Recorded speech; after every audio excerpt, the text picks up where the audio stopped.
Bonjour à tous et bienvenue pour ce webinaire éducatif sur Ishimoku Kinko Io. Donc aujourd'hui nous allons décortiquer 7 indicateurs japonais. Donc ce sera les bases d'Ishimoku. Donc je vais vous apprendre les différentes composantes de cet indicateur. Donc tout d'abord nous allons commencer par un avertissement sur les risques. Négocier sur le marché des devises ou via des produits CFD comporte un risque élevé et ne peut être recommandé à tout investisseur. Vous devez être conscient des risques associés au marché d'échange et aux produits CFD et consulter un conseiller financier indépendant si vous avez quelques doutes que ce soit. Toute opinion, information de marché, note de recherche, analyse, prix et haute notification ont pour seul et unique but de commenter l'évolution du marché d'échange et ne constituent en aucun cas un conseil d'investissement. FXM ne pourra en aucun cas être tenu responsable de pertes ou dommages occasionnés, incluant sans restriction des pertes ou manques à gagner qui pourraient découler directement ou indirectement de l'utilisation de ces informations. Voilà pour l'avertissement. Donc à présent, le plan. Donc dans un premier temps, nous allons aborder la naissance d'Ishimoku. Donc nous allons parler de l'origine de cet indicateur, de son créateur. Par la suite, nous allons aborder les paramètres Ishimoku pour terminer sur les composants du système Ishimoku. Donc les différentes courbes qui constituent cet indicateur. Parfait. Donc nous allons commencer donc par la naissance d'Ishimoku. Donc Ishimoku Kinko-Iyo signifie en japonais l'équilibre des marchés d'un coup d'œil. Donc Ishimoku veut dire d'un coup d'œil, Kinko équilibre, Iyo représentation graphique. Donc voilà, donc même si vous serez amené à penser qu'Ishimoku est un indicateur compliqué, ce qu'il faut savoir, lorsque l'on comprend ce système-là, on peut déterminer d'un coup d'œil l'équilibre des marchés. Donc on peut déterminer si un actif est donc dans une tendance haussière, une tendance baissière, ou si l'actif en question est à l'équilibre. Donc je vais vous expliquer par la suite comment lire directement, comment avoir ces informations d'un coup d'œil avec Ishimoku.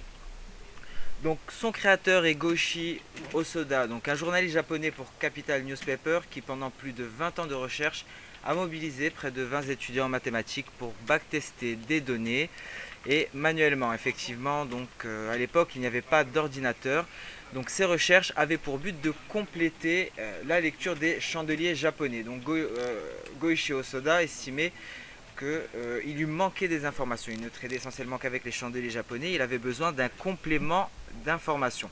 Donc en 1935, il publie Ishimoku Sanjin, une première représentation de son indicateur qui se compose uniquement des chandeliers et de la tenkan. Donc il n'y avait rien d'autre, uniquement la tenkan et les chandeliers. Après 20 ans de recherche et une suspension de ses travaux durant la Seconde Guerre mondiale, il publie en 1968 le premier ouvrage sur Ishimoku tel que nous le connaissons aujourd'hui. Donc, après la mort de Goichi Hosoda, Ishimoku tomba aux oubliettes et ne refit surface qu'en 1996 par Hidenobu Sasaki, analyste pour Nikko Citigroup Securities. Donc Sasaki publia Ishimoku Kinko Studies, donc, qui fut élu meilleur livre d'analyse technique à 9 reprises par le journal Nikkei, donc 9 reprises d'affilée d'ailleurs. Donc Ishimoku a fait son apparition dans les salles de marché occidentales au courant des années 90 par le biais des filiales de banques américaines présentes à Tokyo.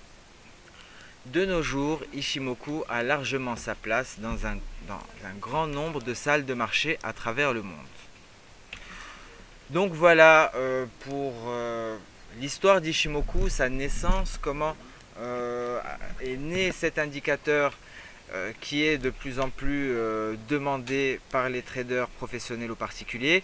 Donc à présent, nous allons étudier plus dans le détail, nous allons étudier les différentes composantes de ce système. Mais tout d'abord, donc je vais vous dire pourquoi choisir Ishimoku. Tout d'abord, par sa polyvalence. Ce qu'il faut savoir, c'est qu'Ishimoku peut s'appliquer à tout horizon de temps, du scalping jusqu'au long terme. Donc c'est un indicateur qui sera tout aussi efficace sur du 5 minutes que sur du journalier ou du mensuel.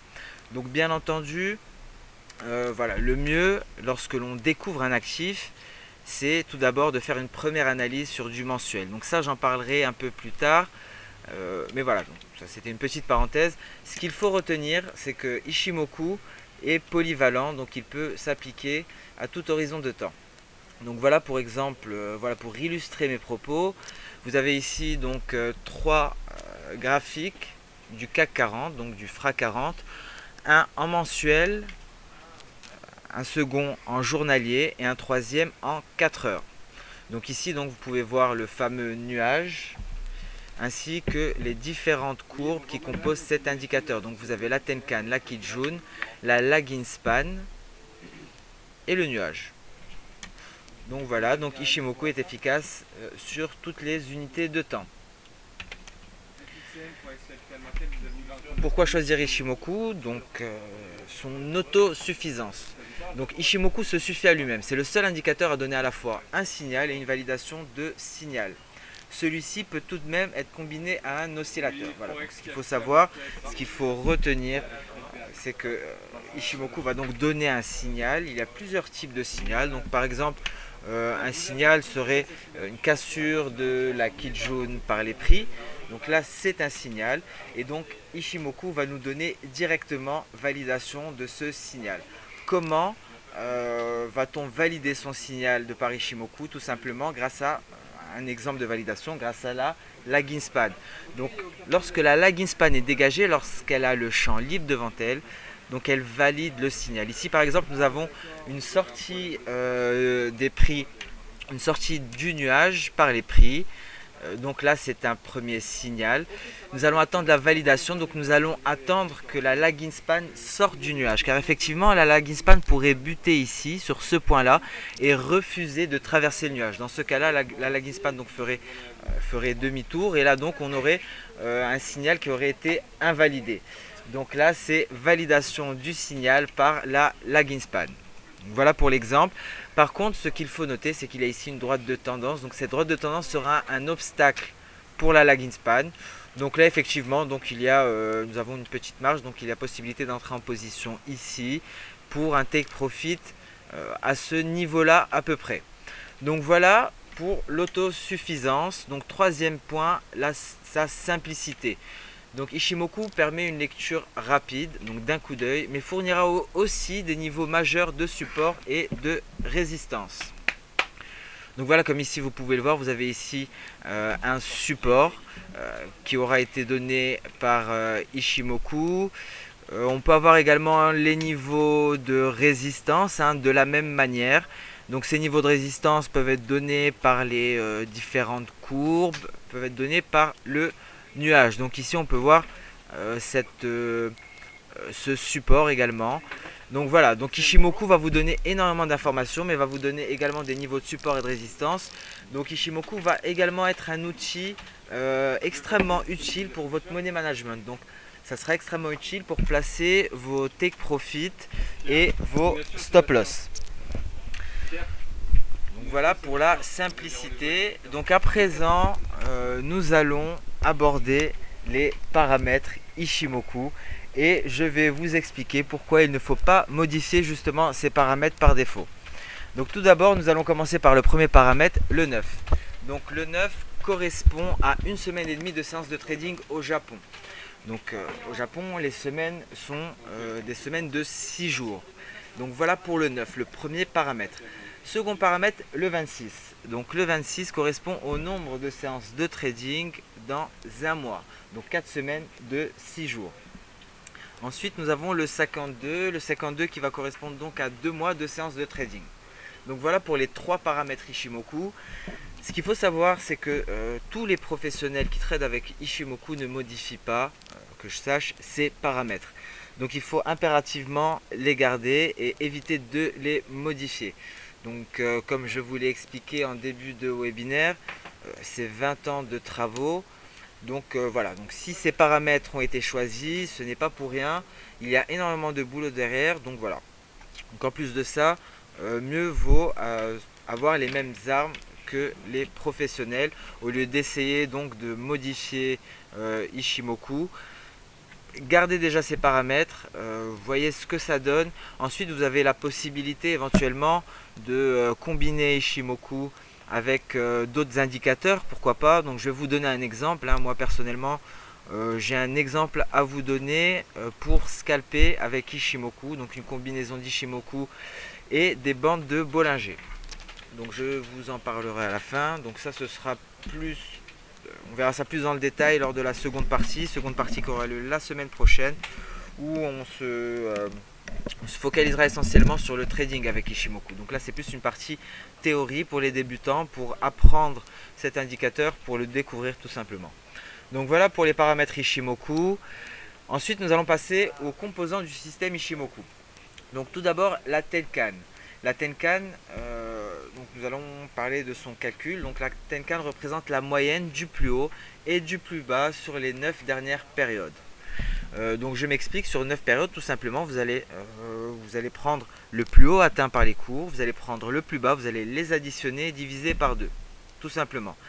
Donc la Tenkan se rapproche d'une moyenne mobile, mais contrairement à une moyenne mobile, la Tenkan fera des paliers. Hein, donc c'est lorsque on peut l'observer, donc lorsque l'on a une Tenkan horizontale. Car sur ces 9 périodes, si les prix ne font ni plus haut ni plus bas, la valeur de la Tenkan sera la même. Hein, imaginons donc aujourd'hui, si on veut calculer la Tenkan, nous allons donc sélectionner les 9 dernières périodes, le plus haut, le plus bas, les additionner, les diviser par 2. Si demain nous ne faisons pas de plus haut ni de plus bas, le calcul sera exactement le même. Le plus haut choisi sélectionné pour le calcul ainsi que le plus bas seront les mêmes. Donc la valeur de la Tenkan sera exactement la même demain.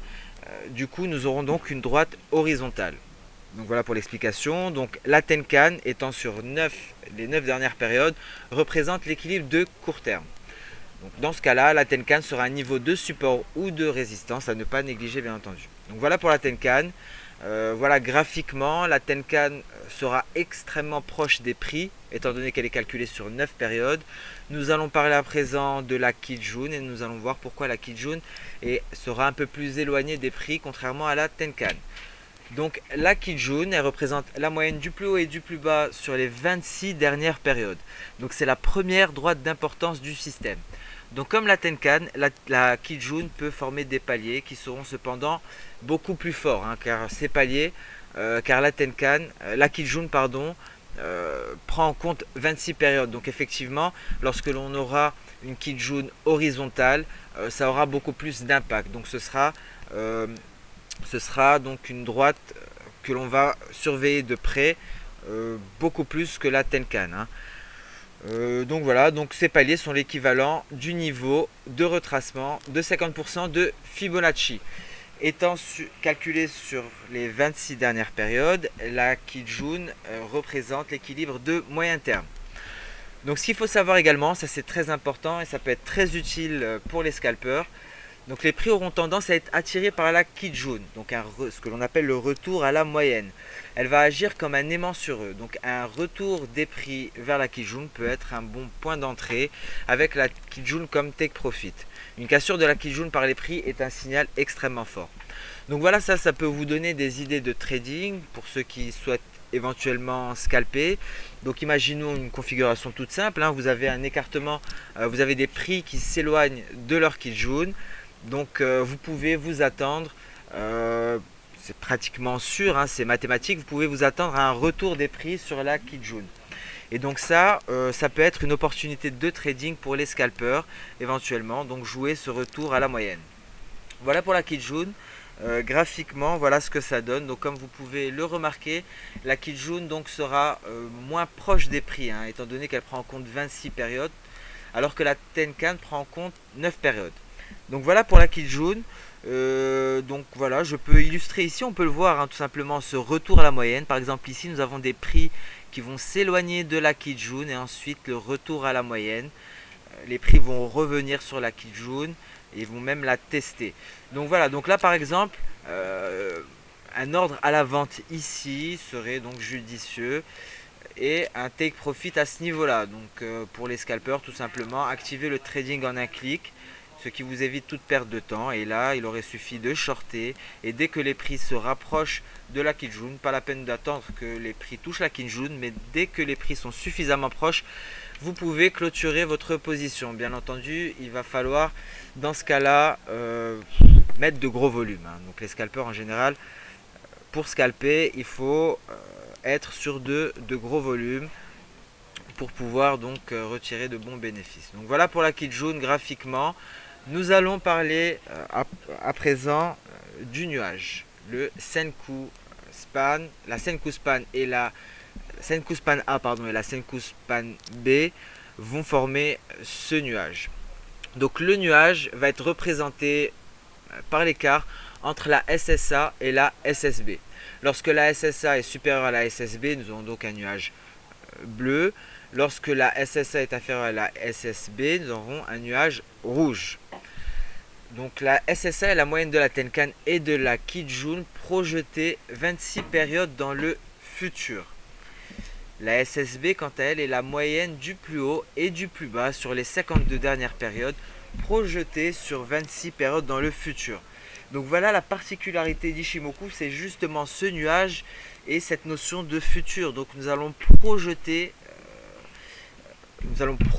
donc des résultats dans le futur, 26 périodes dans le futur pour la SSA, 52 pour la SSB.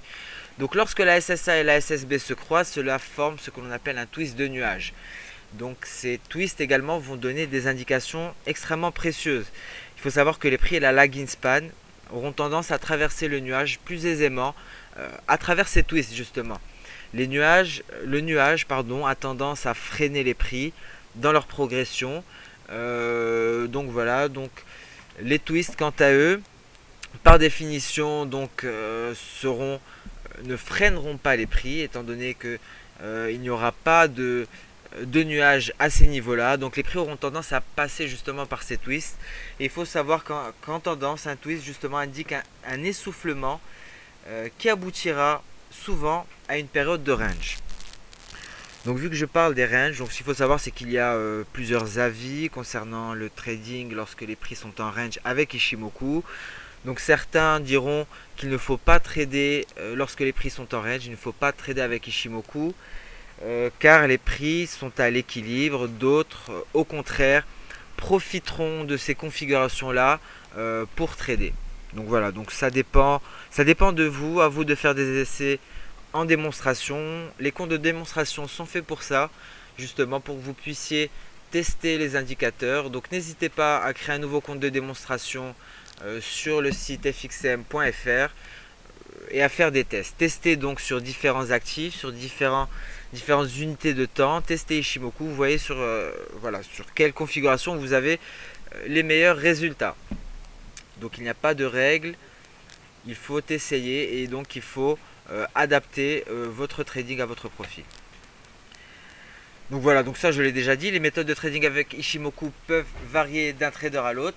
Certains estiment que le twist ne facilite aucunement le passage des prix, d'autres estiment qu'Ichimoku est un outil redoutable pour trader les ranges. L'essentiel est d'adapter Ichimoku aux actifs que l'on trade. Ichimoku réagira de manière différente sur le DAX ou sur le GBP USD par exemple.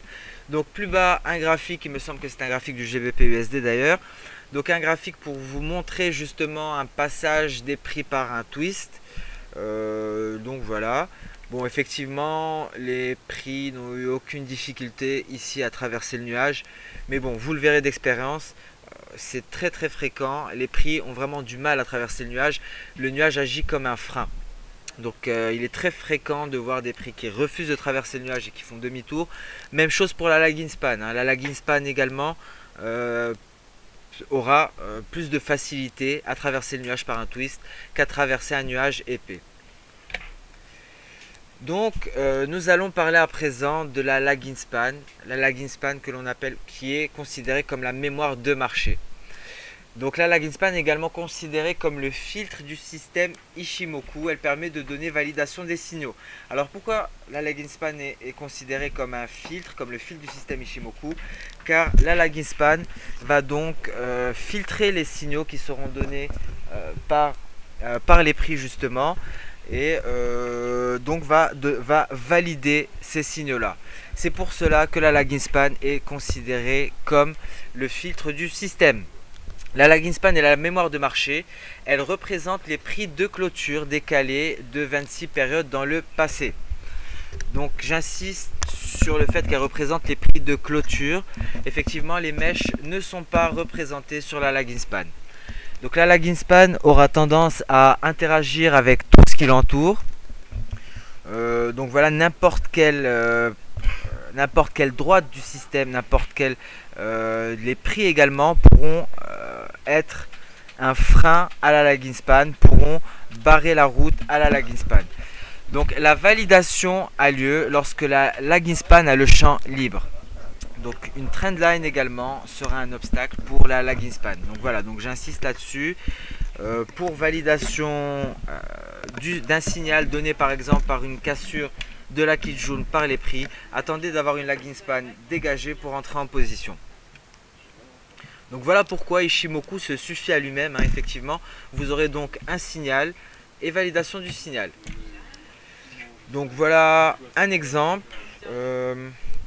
Donc ça c'était tout simplement pour illustrer le fait que n'importe quelle droite présente sur votre graphique, mais également les prix, le nuage, tout peut être un obstacle à la lagging span. Ici vous avez donc ce support qui va empêcher la lagging span de passer. Donc la lagging span va réussir à passer, donc à franchir cette barrière de prix, mais va refuser de franchir ce niveau de support. Donc voilà, vous pouvez le voir clairement à ce niveau-là. Vous aurez également des prix qui vont tester ce support-là. Donc voilà pour l'exemple. Donc voilà, donc les validations sont pertinentes uniquement en tendance. Voilà pourquoi certains estiment qu'Ishimoku est un outil de tendance et ne peut permettre la prise de position lorsque les prix sont en range. Donc très important, aucune prise de position ne doit être envisagée sans validation par la lagging span.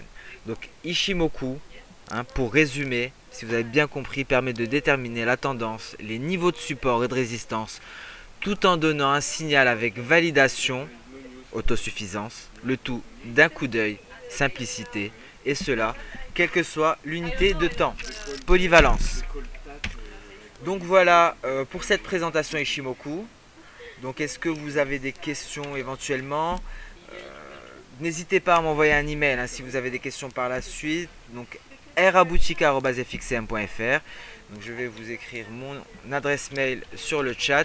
Sachez que la semaine prochaine, nous allons enchaîner avec un webinaire plus pratique. Donc là c'est assez théorique. Je vous ai présenté cet indicateur.